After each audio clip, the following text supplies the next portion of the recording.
Hi, this is Agnidev Bandyopadhyay from Outlook India. Currently, I am in Mathura Tea Estate, in the district of Alipurduar in West Bengal. Having talked to the female workers here in the tea plantations, they've complained about an absolute lack of facilities.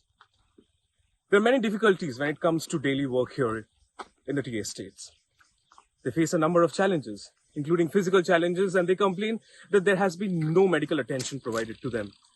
The medicines are of poor quality, and no houses have been built for them, which were promised by the politicians. A lot of people here have failed to receive their caste certificates, and they have been turned away from the offices. People here have been deprived of basic amenities when it comes to medicines, drinking water, and a number of other things.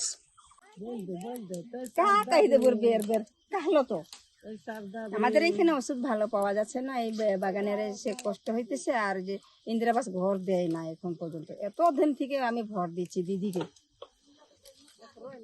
ঘর দিচ্ছে না, আরো দেয় নাই। দিচ্ছে কোনো অর্ধেক ঘর কিন্তু ওই নেতাদের বাড়িতে ঢুকে গেছে, আমাদের আমরা তো পাই না। যাই বড় আবার বড় হবে। লক্ষ্মীর ভান্ডার এখানেও সবাই পাচ্ছে না, না সবাই পাচ্ছে না, ওই যে দেখুন বোনেরা পাওয়া যায় না। আর আপনাদের এসটি সার্টিফিকেট আপনার কতবার গেছেন? আমার শুধু হয়েছে, তারপরে আমার ছেলে মেয়েদের হয় নাই, এখনো হয় নাই। না অনেকবার দুইবার গেছি, দুইবার গেছেন তাও হয় নাই। হয় নাই। আচ্ছা, আর এখানে ডাক্তার ঠিকঠাক আপনাদের শরীরের দেখভাল করে? না করে না, কি করে না?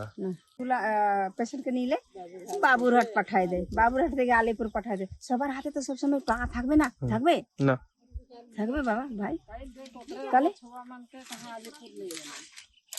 এখানে আপনাদের চিকিৎসা হচ্ছে না?